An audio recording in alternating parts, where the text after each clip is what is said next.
بسم الله الرحمن الرحيم. وهل أتاك حديث موسى إذ رأى نارا فقال لأهلهم كثوا إني آنست نارا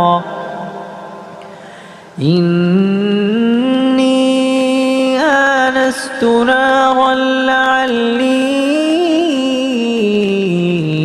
آتيكم منها بقبس أو أجد على النار هدى.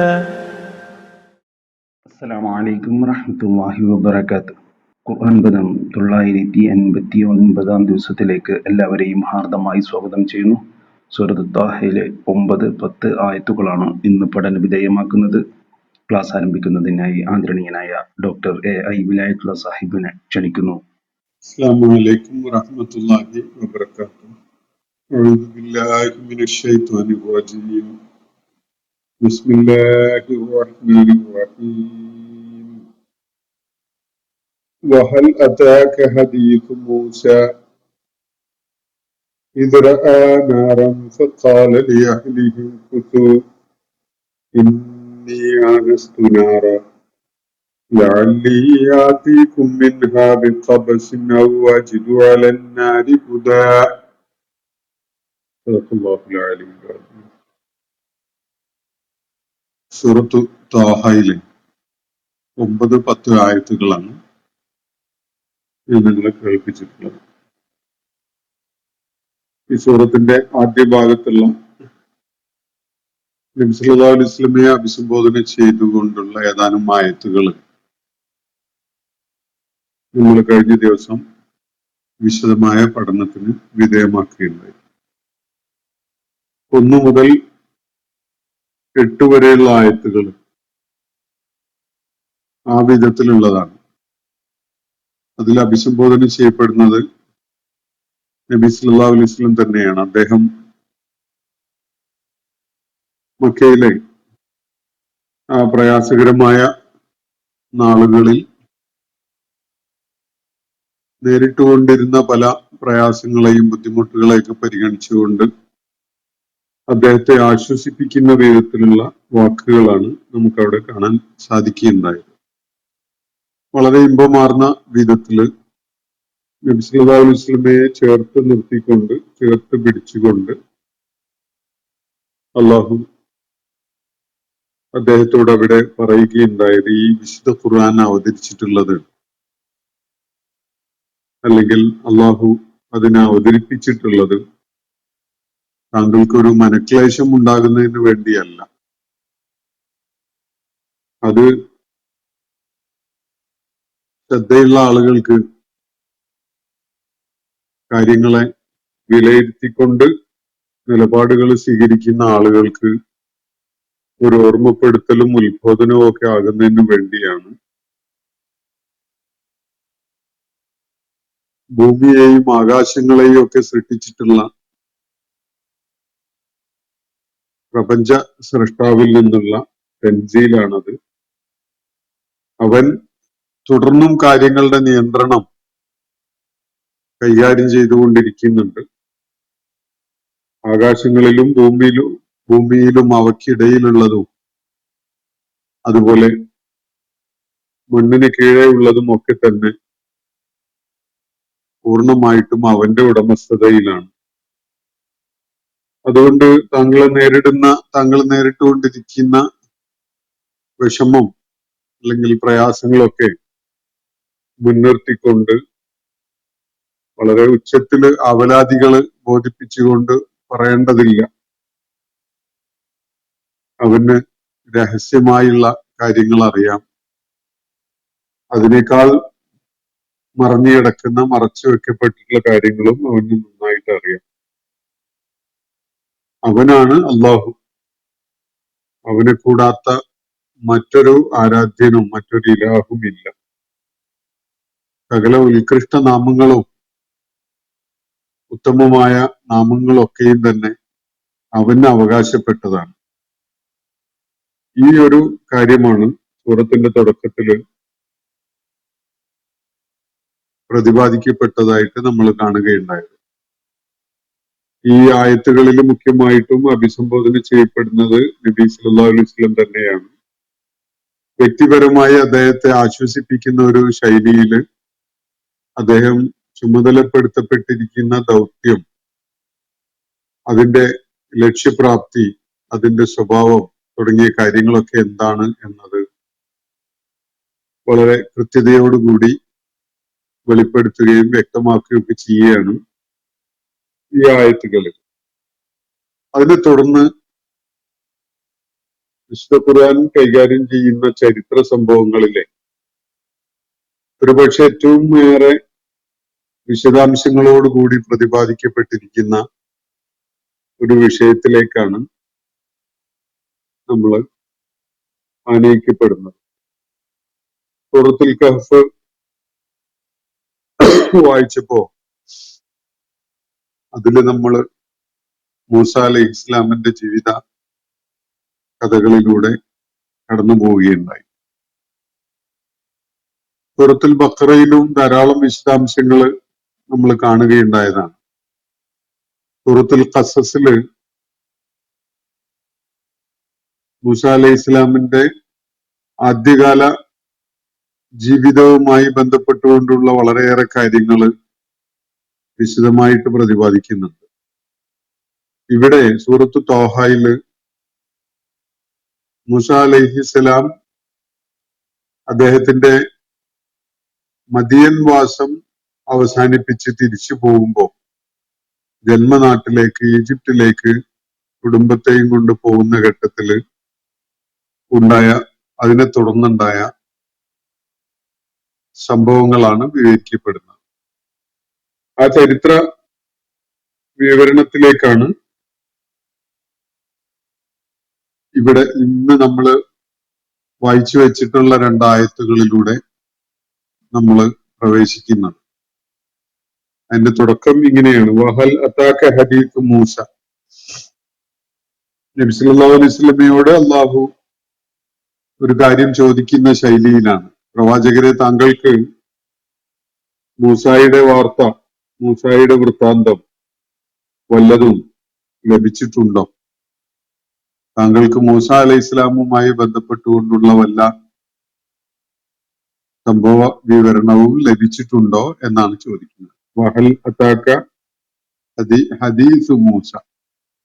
ഹദീസ് എന്ന് പറഞ്ഞാൽ വിവരണം. മൂസ അലൈഹി ഇസ്ലാമുമായി ബന്ധപ്പെട്ടുകൊണ്ടുള്ള വല്ല വിവരണവും താങ്കൾക്ക് എത്തിപ്പെട്ടിട്ടുണ്ടോ, അത് താങ്കൾക്ക് കിട്ടിയിട്ടുണ്ടോ, ലഭിച്ചിട്ടുണ്ടോ എന്നാണ്. ഇങ്ങനെ ഒരു ചോദ്യം ഉന്നയിച്ചുകൊണ്ടാണ് അത് തുടങ്ങുന്നത്. യഥാർത്ഥത്തിൽ അതിന് ഉണ്ട് എന്നോ ഇല്ല എന്നോ ഒരു പ്രതികരണം നൽകുന്നതിന് യാതൊരു പ്രസക്തിയുമില്ല. മറിച്ച് മൂസ അലൈഹി ഇസ്ലാമുമായി ബന്ധപ്പെട്ടുകൊണ്ടുള്ള ചില ശ്രദ്ധേയമായ കാര്യങ്ങൾ താങ്കളെ ഞാൻ കേൾപ്പിക്കാം എന്ന് പറയുന്ന വിധത്തിലാണ്, അല്ലെങ്കിൽ അങ്ങനെ ഒരു ആശയം കൺവേ ചെയ്യുന്ന വിധത്തിലാണ് ഈ വിവരണം തുടങ്ങുന്നത്. മൂസ അലൈഹി ഇസ്ലാമുമായി ബന്ധപ്പെട്ടുകൊണ്ടുള്ള പല കാര്യങ്ങളും നേരത്തെ തന്നെ ഇതിനു മുമ്പ് അവതരിച്ചിട്ടുള്ള സൂറത്തുകളിൽ തന്നെ വന്നിട്ടുണ്ട്. നമ്മൾ പഠനം പൂർത്തിയാക്കിയ സൂറത്ത് മറിയമിൽ അതിനെ കുറിച്ച് വരുന്നുണ്ട്. അതുപോലെ സൂറത്തുൽ കഹ്ഫില് വരുന്നുണ്ട്. വേറെയും സൂറത്തുകളില് മക്കയിലെ ആദ്യത്തെ 5 വർഷത്തിനുള്ളിൽ അവതരിച്ച പല സൂറത്തുകളിലും പ്രതിപാദിക്കുന്നുണ്ട്. പിന്നീട് മദീനയിൽ അവതരിച്ച സൂറത്തുൽ ബഖറ പോലെയുള്ള ധാരാളം സൂറത്തുകളിലും അത് ഈ സംഭവങ്ങളുമായി, മൂസ അലൈഹി ഇസ്ലാമുമായി ബന്ധപ്പെട്ടുകൊണ്ടുള്ള ഒരുപാട് കാര്യങ്ങൾ വിവരിക്കപ്പെടുന്നുണ്ട്. അപ്പൊ ഇവിടെ നബി സല്ലല്ലാഹു അലൈഹി വസല്ലം അഭിമുഖീകരിച്ചുകൊണ്ടിരിക്കുന്ന പ്രത്യേകമായ ആ സാഹചര്യത്തില് അദ്ദേഹത്തിന് ധൈര്യവും കരുത്തും ഒക്കെ പകരുന്നതിന് ഉപകരിക്കുന്ന വിധത്തിലുള്ള ചില കാര്യങ്ങൾ മൂസ അലൈഹി ഇസ്ലാമിന്റെ ജീവിതത്തിൽ നിന്ന് അള്ളാഹു ഇവിടെ എടുത്തുദ്ധരിച്ചുകൊണ്ട് കേൾപ്പിക്കുകയാണ്. എന്റെ ലക്ഷ്യം നബി സല്ലല്ലാഹു അലൈഹി വസല്ലമക്ക് അദ്ദേഹത്തിന്റെ സാഹചര്യത്തെ പൂർവിക പ്രവാചകന്മാര് നേരിട്ടിരുന്ന സാഹചര്യങ്ങളുമായി താരതമ്യം ചെയ്യാൻ ഒരു അവസരം കിട്ടുന്നു. മക്കയിലെ കുഫാറുകൾക്ക് അവര് ഏതു വിധത്തിലുള്ള നന്ദികേടും അതുപോലെ ദുഷ്ടതയുമാണ് കാണിച്ചുകൊണ്ടിരിക്കുന്നത് എന്നത് മനസ്സിലാക്കാൻ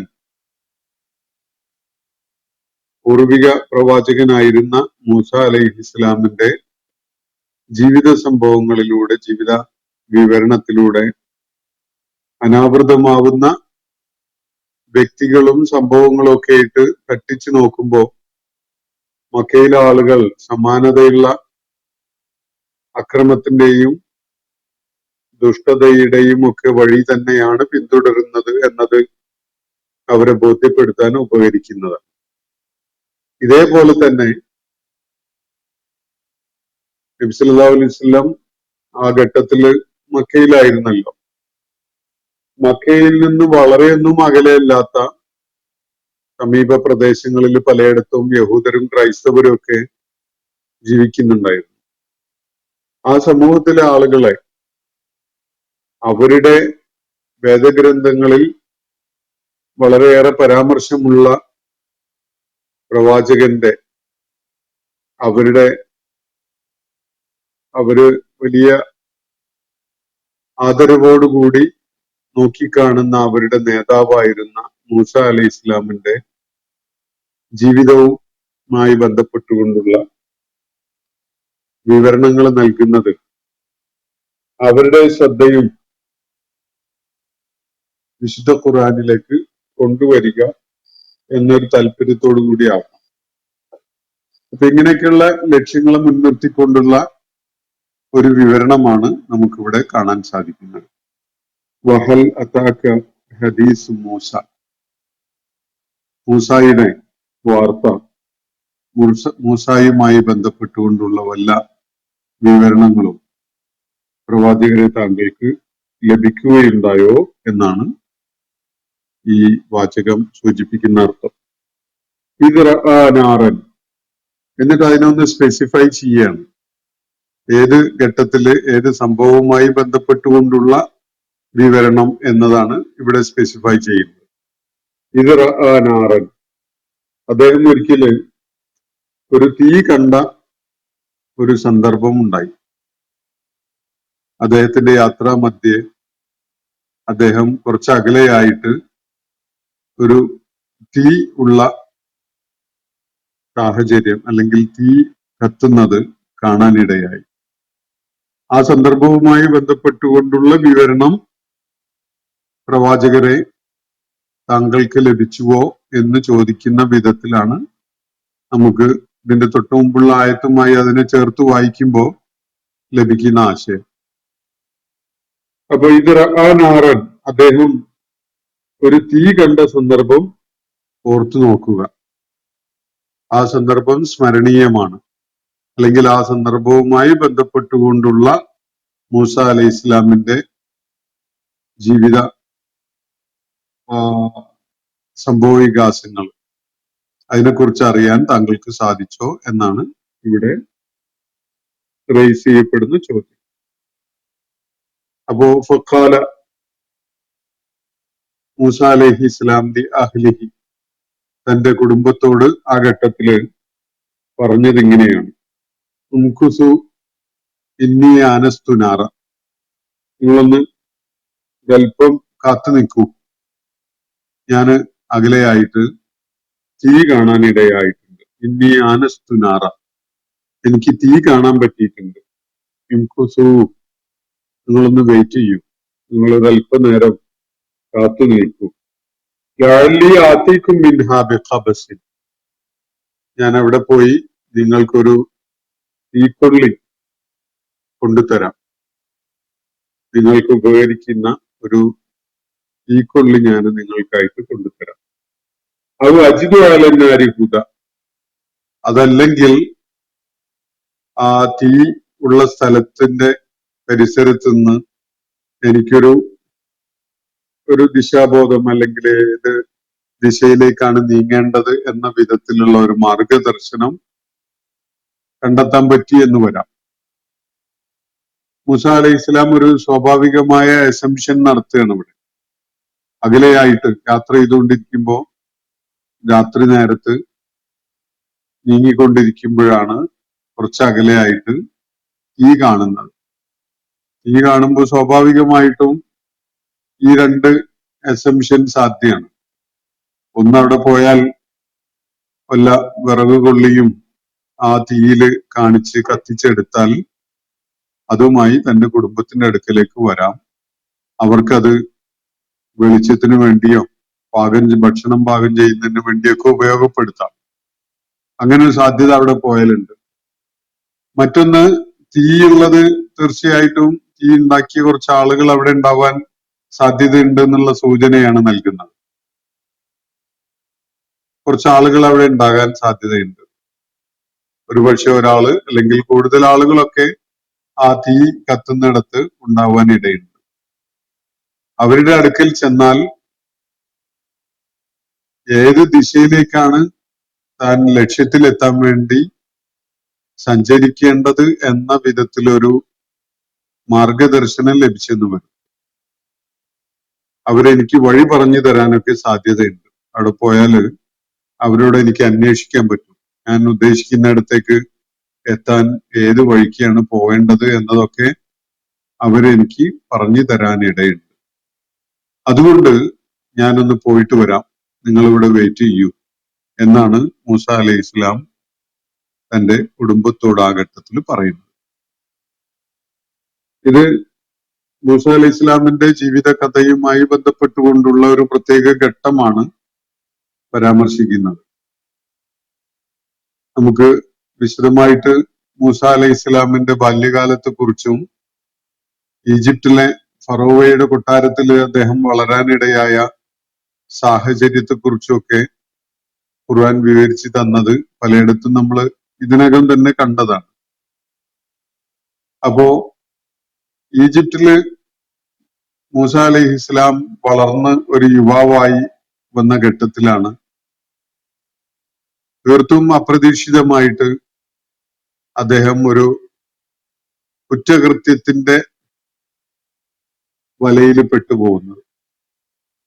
മൂസ അലൈഹി ഇസ്ലാം രണ്ടുപേര് തമ്മില് അടിപിടി കൂടുന്നത് കാണാനിടയായപ്പോ അത് കോപ്റ്റിക് വർഗത്തിൽപ്പെട്ട ഒരാളും ബനു ഇസ്രായേൽ വർഗത്തിൽപ്പെട്ട ഒരാളും രണ്ടുപേരും തമ്മില് വാക്കേറ്റവും അടിപിടിയും ഒക്കെ നടന്നപ്പോ അതിലിടപെട്ട് ബനു ഇസ്രായേൽക്കാരനെ സഹായിക്കുന്ന വിധത്തില് മൂസ അലൈഹി ഇസ്ലാം ഒന്ന് ഇടപെട്ടപ്പോ അദ്ദേഹത്തിന്റെ പ്രഹരമേറ്റ് കോപ്റ്റിക് വർഗത്തിൽപ്പെട്ട ആള് മരിച്ചു പോവുകയാണ്. അയാളെ കൊല്ലാൻ ഉദ്ദേശിച്ചുകൊണ്ടൊന്നും അല്ല, ബനു ഇസ്രായേൽക്കാരനായ ആളെ സഹായിക്കുക, അയാളൊന്ന് രക്ഷപ്പെടുത്തുക എന്നതേ ഉദ്ദേശം ഉണ്ടായിരുന്നുള്ളൂ. അവരെന്തിനാണ് തർക്കത്തിൽ ഏർപ്പെട്ടതും അടിപിടിയിലായതും എന്നതൊന്നും തന്നെ ആ ഘട്ടത്തില് അത്ര പ്രസക്തമായ വിധത്തിൽ ഉയർന്നു വന്നിട്ടുള്ള ഒരു വിഷയമായിരുന്നില്ല. എന്തായാലും മൂസ അലൈഹി ഇസ്ലാമിന്റെ മർമ്മത്തിലുള്ള പ്രഹരം ഏറ്റ് അയാള് ആ കോപ്റ്റിക് വർഗത്തിൽപ്പെട്ട ആള് മരിച്ചുപോയി. ഇത് ഈജിപ്തില് മൂസ അലൈഹി ഇസ്ലാമിന് തുടർന്ന്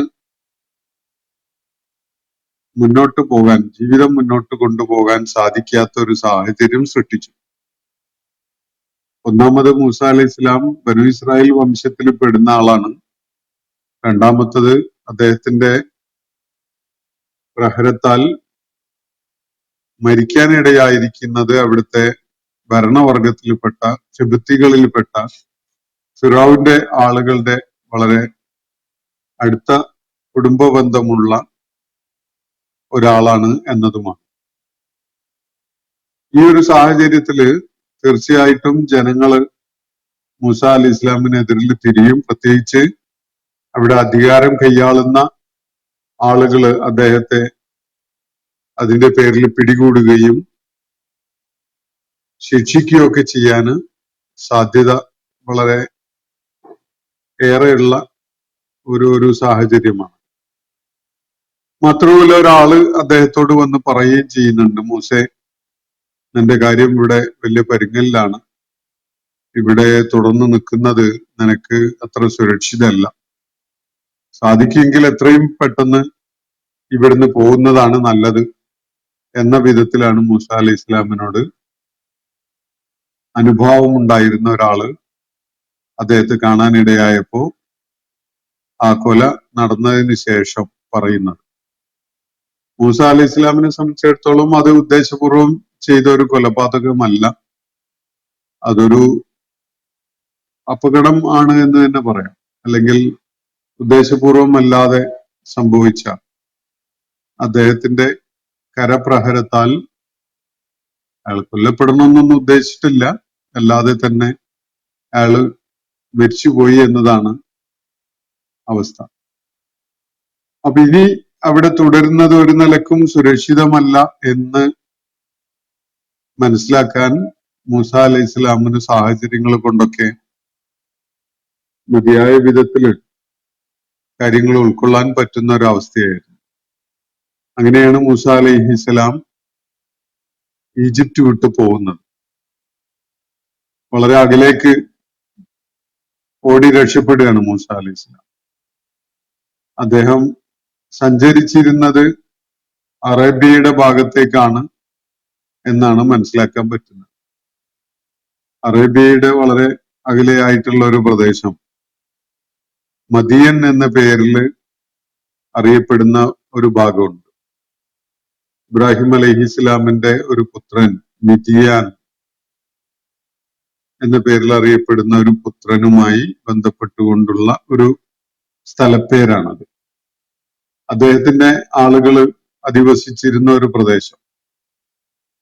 ആ പ്രദേശത്ത് മൂസ അലൈഹി ഇസ്ലാം അലക്ഷ്യമായിട്ട് യാത്ര ചെയ്ത് പോകുമ്പോൾ ഈജിപ്തിൽ നിന്ന് രക്ഷപ്പെടാൻ വേണ്ടി പ്രത്യേകിച്ച് ഒരു ലക്ഷ്യം മുന്നിൽ കണ്ടുകൊണ്ടല്ലാതെ യാത്ര ചെയ്യുകയാണ്. അങ്ങനെയാണ് അദ്ദേഹം മദീനയിൽ എത്തുന്നത്. മദീനയിൽ അള്ളാഹുവിന്റെ ദൂതനായിട്ട് ആ ഘട്ടത്തിൽ പ്രവർത്തിച്ചു കൊണ്ടിരിക്കുന്ന ഒരു പ്രവാചകൻ ജീവിച്ചിരിപ്പുണ്ടായിരുന്നു. അദ്ദേഹത്തിന്റെ പേര് ഷുഐബ് അലൈഹിസ്സലാം എന്നാണ്. വൃദ്ധനായ അല്ലെങ്കിൽ വാർദ്ധക്യത്തിലെത്തിയ അവസ്ഥയിലായിരുന്നു ഷുഐബ് അലൈഹിസ്സലാം ഉണ്ടായിരുന്നത്. മദിയൻകാരെ മാർഗദർശനം ചെയ്തും അവരെ ഗുണദോഷിച്ചും അവർക്ക് താക്കീതും സന്തോഷ വാർത്തയും ഒക്കെ നൽകിക്കൊണ്ട് ആ സമൂഹത്തില് ഷുഐബ് അലൈഹിസ്സലാം ദീർഘകാലം പ്രവർത്തിക്കുകയുണ്ടായിട്ടുണ്ട്. മദിയൻകാര് പലപ്പോഴും അദ്ദേഹത്തെ അവഗണിച്ചുകൊണ്ടും അദ്ദേഹത്തിന്റെ നിർദ്ദേശങ്ങളും വിധിവിലക്കുകളും ഒന്നും മാനിക്കാതെയും ഒക്കെയാണ് നിലക്കൊണ്ടിരുന്നത്. വിശുദ്ധ ഖുർആനിൽ നമുക്ക് അതിനെ കുറിച്ചുള്ള വിവരണങ്ങൾ വേറെയും നൽകപ്പെടുന്നുണ്ട്. അപ്പൊ മൂസ അലൈഹി ഇസ്ലാം ഷുഐബ് അലൈഹി ഇസ്ലാമിന്റെ അടുക്കലേക്ക് എത്താൻ ഇടയാകുന്ന ആ സാഹചര്യം ഖുർആനിൽ ചിലയിടത്തൊക്കെ വിവരിക്കുന്നുണ്ട്.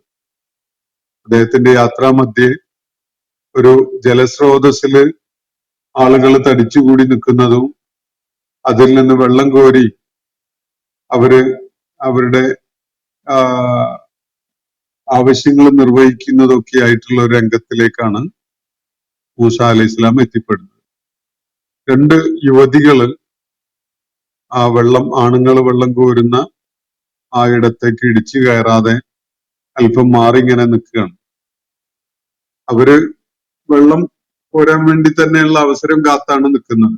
ആണുങ്ങളൊക്കെ വെള്ളം എടുത്ത് പോയിട്ട് വേണം അവർക്ക് വെള്ളം എടുക്കാൻ എന്നതാണ് ആ ഘട്ടത്തിലെ അവസ്ഥ. അപ്പൊ അവരോട് വലിയ സഹതാപം തോന്നിയ മൂസ അലൈഹി ഇസ്ലാം അദ്ദേഹത്തിന്റെ മറ്റൊരു നിലക്ക് പറഞ്ഞാൽ വളരെ ശാരീരികമായ ശേഷിയുള്ള കരുത്തും അതുപോലെ ആരോഗ്യമൊക്കെ ഉള്ള ഒരു യുവാവാണ് ആ ഘട്ടത്തില് മൂസ അലൈഹി ഇസ്ലാം. അങ്ങനെ മൂസ അലൈഹി ഇസ്ലാം അവർക്ക് വെള്ളം കോരി കൊടുക്കുകയും അവരെ വളരെ ആദരവോടുകൂടി തന്നെ അവരെ പരിചരിച്ച് അവർക്ക് ആവശ്യമായ വെള്ളം കോരി നിറച്ചു കൊടുത്ത് അവരെ പറഞ്ഞയക്കുകയും ചെയ്തു. അങ്ങനെ ഈ സംഭവത്തിനെ തുടർന്ന് ഈ യുവതികള് യഥാർത്ഥത്തിൽ ഷുഐബ് അലൈഹിസ്സലാമിന്റെ 2 പെൺമക്കളാണ്.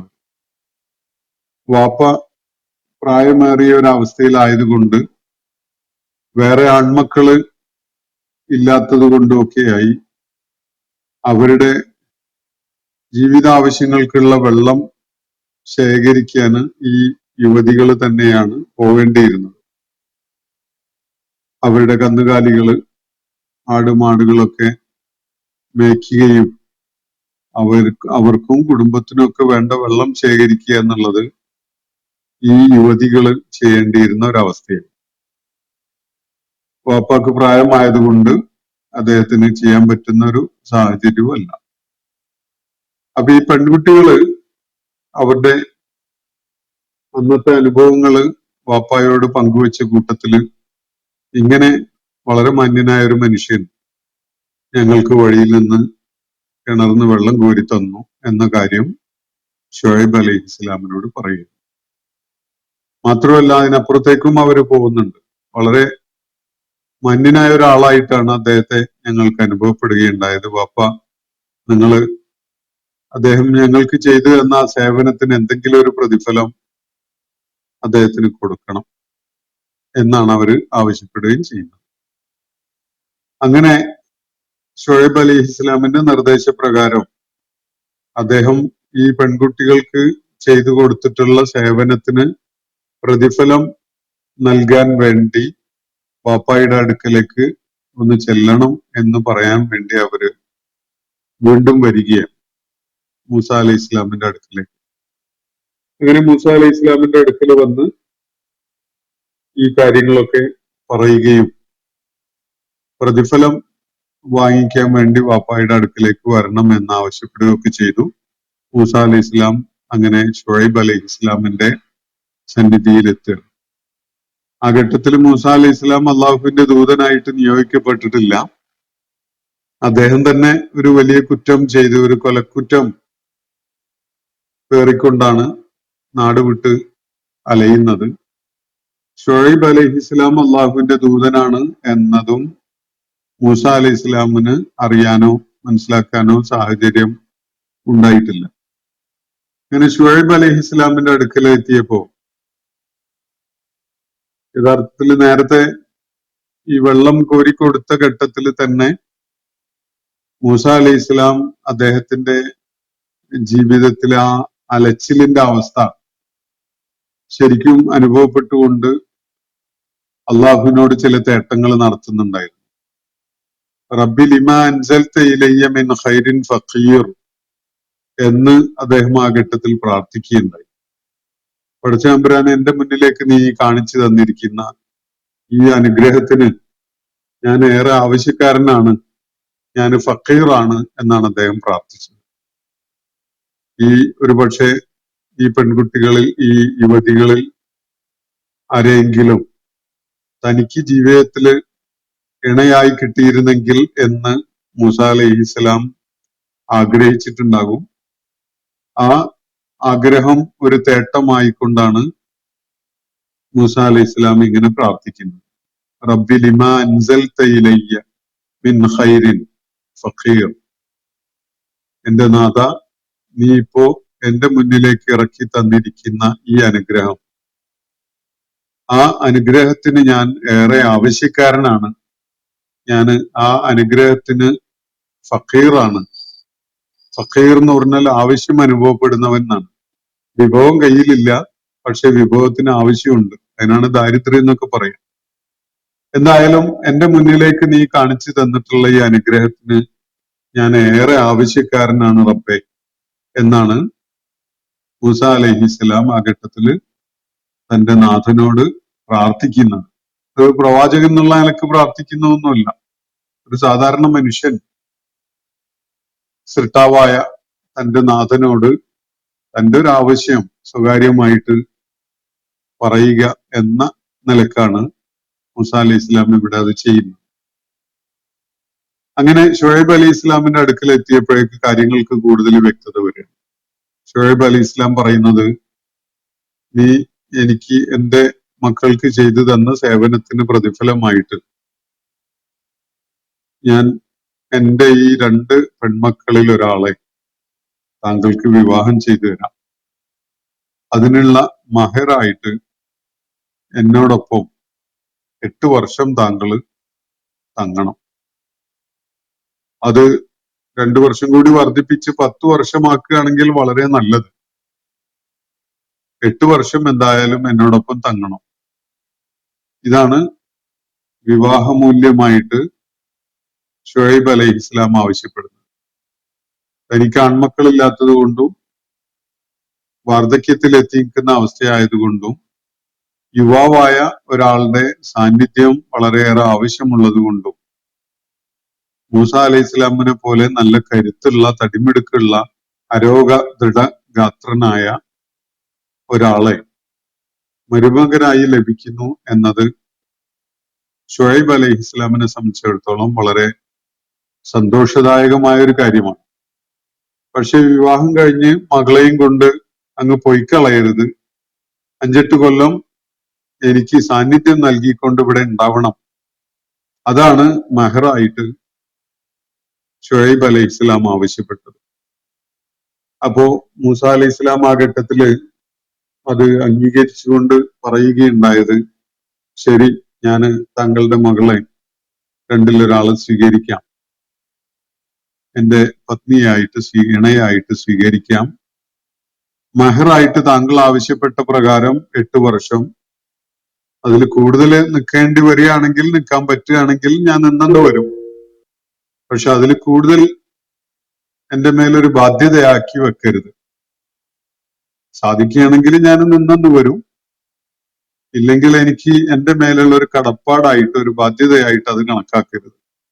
8 വർഷം ഞാൻ നിങ്ങളോടൊപ്പം നിങ്ങൾക്ക് സേവനം ചെയ്തുകൊണ്ട് നിൽക്കാം എന്ന് എഗ്രി ചെയ്തുകൊണ്ടാണ് മൂസ അലൈഹി ഇസ്ലാം ഷുഹൈബ് അലൈഹി ഇസ്ലാമിന്റെ പുത്രിമാരിൽ ഒരാളെ വിവാഹം ചെയ്തുകൊണ്ട് മദിയനിൽ വാസം തുടങ്ങുന്നത്.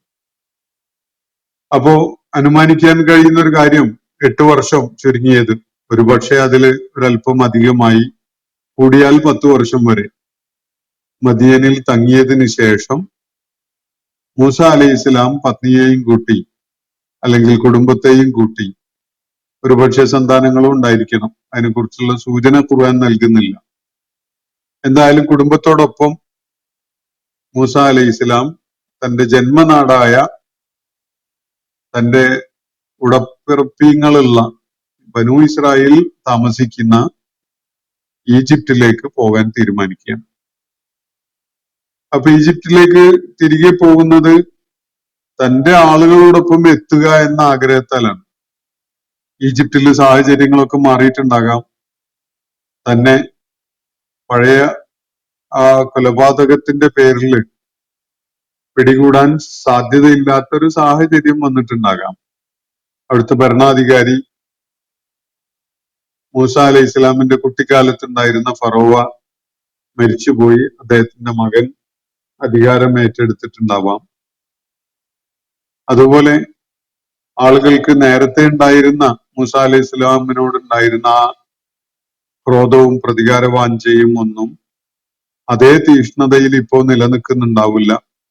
ഇങ്ങനെയൊക്കെയുള്ള ഒരു അസംഷനിലാണ്, ഒരു ഊഹത്തിലാണ് മൂസ അലൈഹി ഇസ്ലാം നാട്ടിലേക്ക് പോകാം എന്ന് വെക്കുന്നത്. ഈജിപ്റ്റ് ബനൂ ഇസ്രായേലിന്റെ നാടല്ല, നമ്മൾ നേരത്തെ മനസ്സിലാക്കിയിട്ടുള്ളതാണ്. യൂസുഫ് അലൈഹി ഇസ്ലാമിന്റെ കാലത്താണ് യാക്കൂബ് അലൈഹി ഇസ്ലാമും മക്കളും ഈജിപ്തിൽ എത്തുന്നതും ബനൂ ഇസ്രായേൽ എന്ന ഒരു ക്ലാൻ അവിടെ ഉണ്ടായി വരുന്നതും ഒക്കെ. നൂറ്റാണ്ടുകളുടെ കാലത്തിനുള്ളിൽ ബനൂ ഇസ്രായേൽ ഈജിപ്തില് വളരെ വലിയൊരു ജനസമൂഹമായിട്ട് മാറിയിട്ടുണ്ടായിരുന്നു. മൂസ അലൈഹി ഇസ്ലാമിന്റെ കാലം ആകുമ്പോഴേക്ക് ലക്ഷക്കണക്കിന് ആളുകളുടെ ഒരു സംഘമായിട്ട് ബനൂ ഇസ്രായേൽ മാറിയിട്ടുണ്ടായിരുന്നു. അതില് യാക്കൂബ് അലൈഹിസ്സലാമിന്റെ സന്തതികളും അവരുടെ സന്തതികളൊക്കെ ആയിട്ടുള്ള അവരുടെ പിന്മുറക്കാരൊക്കെ ഉള്ള ആളുകളെ പോലെ തന്നെ യാക്കൂബ് അലൈഹിസ്സലാമിന്റെയും യൂസുഫ് അലൈഹിസ്സലാമിന്റെയും പ്രബോധന ആശയങ്ങളൊക്കെ ഉൾക്കൊണ്ടുകൊണ്ട് ആ സംഘത്തിൽ അവരോടൊപ്പം സത്യമാർഗം ഉൾക്കൊണ്ട് നിലക്കൊണ്ട ആളുകളൊക്കെ ഉൾപ്പെടുന്ന ഒരു അവസ്ഥയായിരിക്കണം ആ ഘട്ടത്തിൽ നിന്ന്. അങ്ങനെയാണ് പലരും അത് ചൂണ്ടിക്കാണിക്കുന്നത്. അങ്ങനെയാണ് ബനു ഇസ്രായേൽ എന്നൊരു വലിയ സമൂഹം അവിടെ ഉടലെടുക്കുന്നത്. അത് യാക്കൂബ് അലൈഹി ഇസ്ലാമിന്റെ മക്കളും പേരമക്കളും ഒക്കെ മാത്രം അടങ്ങിയ ഒരു സമൂഹമല്ല. യാക്കൂബ് അലൈഹി ഇസ്ലാമിനെ ആദർശ പിതാവായിട്ട് കണ്ടുകൊണ്ട് ആ മാർഗം സ്വീകരിച്ച ആളുകളൊക്കെയും തന്നെ ബനു ഇസ്രായേൽ എന്ന പേരിൽ ആ ഘട്ടത്തില് അറിയപ്പെടുകയും ഈജിപ്തിലെ ഭരണവർഗത്തിന്റെ വളരെ കടുത്ത നടപടികൾക്ക് ഇരയാവുകയൊക്കെ ചെയ്തുകൊണ്ടിരിക്കുന്നുണ്ടാകട്ടെ. അപ്പൊ മൂസ അലൈഹി ഇസ്ലാം ഒരു ഉൾവിളി എന്ന പോലെ മദീനയിൽ നിന്ന് കുടുംബത്തെയും കൂട്ടി തന്റെ ആൾക്കാർ താമസിക്കുന്ന ഈജിപ്തിലേക്ക് പോവുകയാണ്. ഈ ഘട്ടത്തിലും മൂസ അലൈഹി ഇസ്ലാം അള്ളാഹുവിന്റെ ദൂതനായിട്ട് നിയോഗിക്കപ്പെട്ടിട്ടില്ല. അപ്പൊ മൂസ അലൈഹി ഇസ്ലാമിനെ സംബന്ധിച്ചിടത്തോളം ദൈവികമായിട്ടുള്ള ഒരു മാർഗദർശനം ഇതുവരെ ഉണ്ടായിട്ടുണ്ട്. ഈജിപ്ത് വിട്ടു പോകാൻ നിർദ്ദേശം നൽകപ്പെട്ടതും അതുപോലെ മദീനയിലേക്ക് നയിക്കപ്പെട്ടതും മദീനയിൽ ഷുഐബ് അലൈഹി ഇസ്ലാമിന്റെ അടുക്കൽ തന്നെ എത്തിയതും ഷുഐബ് അലൈഹി ഇസ്ലാമിന്റെ പുത്രിയെ വിവാഹം ചെയ്യാൻ സാഹചര്യം ഉണ്ടായതും 8 വർഷമോ അല്ലെങ്കിൽ 10 വർഷമോ അവിടെ തങ്ങേണ്ടി വന്നതും ഇപ്പോ ഒരു ഉൾവിളി എന്ന പോലെ ഈജിപ്തിലേക്ക് തിരിച്ചു പോകാൻ തോന്നിയതും ഒക്കെ അതൊക്കെ ദൈവികമായ ഇടപെടലായിട്ട് കാര്യങ്ങളുടെ ചരട് വലികള് ദൈവികമായി നിർവഹിക്കപ്പെട്ട വിധത്തിലാണ് നമുക്കത് കാണാൻ കഴിയും.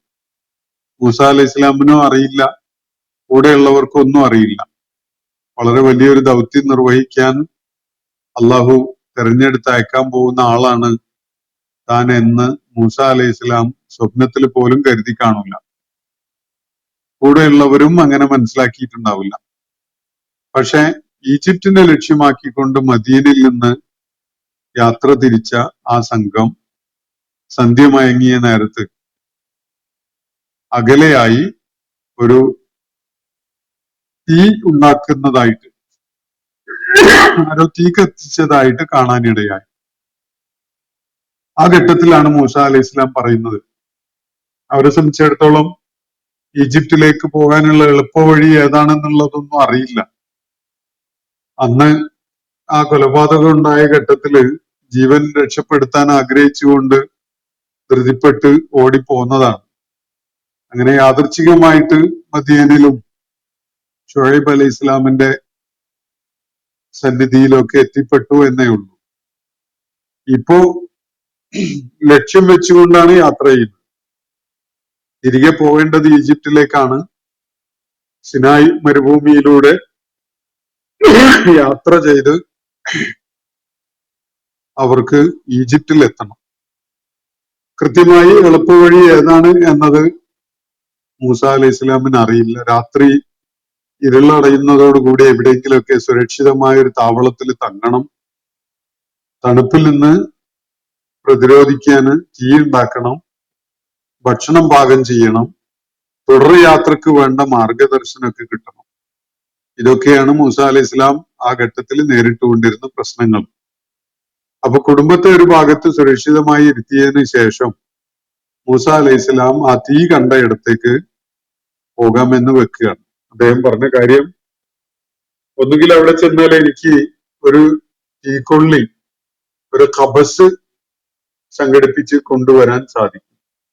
നമുക്കിവിടെ തീയിടാം, തീക്കായാം, വന്യമൃഗങ്ങളിൽ നിന്നൊക്കെ നമുക്കത് സുരക്ഷ നൽകും, രാത്രി തണുപ്പിൽ നിന്ന് നമുക്ക് പ്രതിരോധം നൽകും, അതുപോലെ കുറച്ച് ഭക്ഷണമൊക്കെ പാകം ചെയ്യാനും അത് നമുക്ക് ഉപകരിക്കും.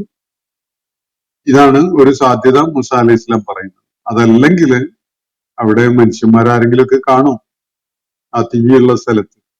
അവരോട് അന്വേഷിച്ചാൽ ഈജിപ്തിലേക്ക് എങ്ങനെയാണ് പോവുക, അങ്ങോട്ടുള്ള വഴി ഏതാണ്, എളുപ്പം എത്താനുള്ള റൂട്ട് ഏതാണെന്നൊക്കെ ചോദിച്ചറിയാനൊക്കെ സാധിച്ചെന്ന് വരും. അപ്പൊ ഞാൻ എന്തായാലും ഒന്ന് ശ്രമിച്ചു നോക്കട്ടെ, നിങ്ങൾ ഇവിടെ ഒന്ന് വെയിറ്റ് ചെയ്യൂ എന്ന് പറഞ്ഞുകൊണ്ടാണ് മൂസ അലൈഹിസ്സലാം ആ ഘട്ടത്തിൽ പോകുന്നത്. ഈ സംഭവങ്ങളുടെ വിവരണം തുടർന്നുള്ള ആയത്തുകളിൽ അതിന്റെ വിശദാംശങ്ങളോടുകൂടി നമുക്ക് ലഭിക്കുന്നുണ്ട്. ഇൻഷാ അല്ലാഹ് നമുക്ക് തുടർ സെഷനുകളിൽ അത് മനസ്സിലാക്കാൻ ശ്രമിക്കാം. പീസ് പ്രൊഫൈലിൽ നിന്നൊരു ചോദ്യം അല്ലെങ്കിൽ ഒരു നിരീക്ഷണം വീണ്ടും വന്നിട്ടുണ്ടായിരുന്നു ഇന്നലെ. ഈ പുതുമയൊന്നുമില്ല, എന്നാലും ഞാൻ നിങ്ങളെ കേൾപ്പിക്കാം. ദൈവം അതീവ ശക്തിമാനാണ്, ശിക്ഷിക്കുന്നവനാണ്, കരുണാമയനാണ്, അവന്റെ പ്രതിനിധിയായാണ് ഞാൻ. എന്നെ അനുസരിക്കുകയും പിന്തുടരുകയും ചെയ്യുക. സാധാരണക്കാരായ ജനങ്ങളെ പിന്നിൽ ഉറപ്പിച്ച് അണിനിരത്താനുള്ള കൗശലപൂർവമായുള്ള ഒരു ശ്രമമായിരുന്നു അത്. വാളും അധികാരവും മദ്രസ പഠനവും ചേർന്നപ്പോൾ അത് വിജയിച്ചു എന്നൊക്കെയാണ് അദ്ദേഹം ഇവിടെ പറയുന്നത്. എന്ന് പറഞ്ഞാൽ നബി സല്ലല്ലാഹു അലൈഹി വസല്ലം ആളുകളെ കൂടെ നിർത്താൻ വേണ്ടി ഒരു കൗശലം എന്നുള്ള നിലക്ക് പറഞ്ഞ കാര്യമാണ്. ഈ പ്രപഞ്ചത്തിന് ഒരു നാഥനുണ്ട്, ആ നാഥന്റെ പ്രതിനിധിയായിട്ടാണ് ഞാൻ നിങ്ങളുടെ അടുക്കൽ വന്നിരിക്കുന്നത്, നിങ്ങൾ എന്നെ ഫോളോ ചെയ്യണം എന്ന് അവരോട് പറഞ്ഞു. അവരെ കൗശലപൂർവം കൂടെ നിർത്തി. ഇതാണ് നബി സല്ലല്ലാഹു അലൈഹി വസല്ലം ചെയ്തത് എന്ന്.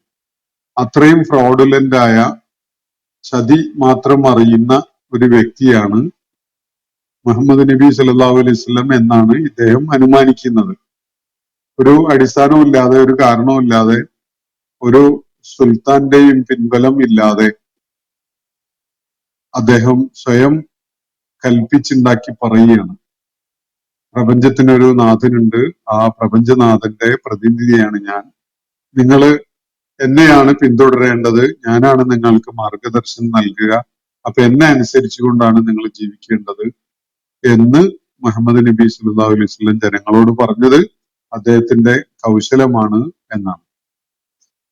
ഇതിന് നമുക്ക് പ്രതികരണം നൽകുന്നതിന് പ്രത്യേകിച്ച് അർത്ഥമൊന്നുമില്ല. കാരണം ഒരാള് ഇതുമായി ബന്ധപ്പെട്ടുകൊണ്ടുള്ള സത്യം കാണാൻ സ്വയം ശ്രമം നടത്താതെ അത് അയാൾക്ക് ഉൾക്കൊള്ളാനേ പറ്റില്ല.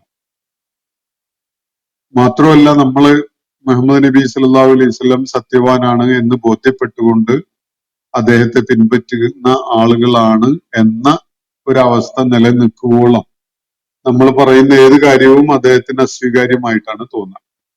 അതുകൊണ്ട് മുഹമ്മദ് നബി സല്ലല്ലാഹു അലൈഹി വസല്ലം സത്യവാനായിരുന്നോ അല്ലേ എന്നത് ചരിത്ര സ്രോതസ്സുകളെ പ്രയോജനപ്പെടുത്തിക്കൊണ്ട് ഈ പീസ് പ്രൊഫൈലിലുള്ള ആള് സ്വയം അത് കണ്ടെത്തട്ടെ എന്നാണ് ഞാൻ നിർദ്ദേശിക്കുക.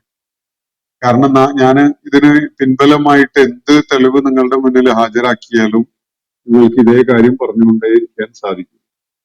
അതുകൊണ്ട് ഞാൻ നബി സല്ലല്ലാഹു അലൈഹി വസല്ലം വിശ്വസ്തനായ, ജനങ്ങൾക്ക് ആശ്രയിക്കാവുന്ന ദൈവദൂതനായിരുന്നു എന്ന കാര്യം എനിക്ക് ബോധ്യമുണ്ട്. അതുപോലെ ഈ ഖുർആൻ പഠനം നടത്തിക്കൊണ്ടിരിക്കുന്ന മിക്കവാറും ആളുകൾക്കൊക്കെയും ബോധ്യമുള്ള ഒരു കാര്യമാണ്. നിങ്ങൾക്ക് ബോധ്യമില്ലാത്തത് നിങ്ങൾ അതിനു വേണ്ട പരിശ്രമം നടത്താത്തത് കൊണ്ടും ഒരുപക്ഷെ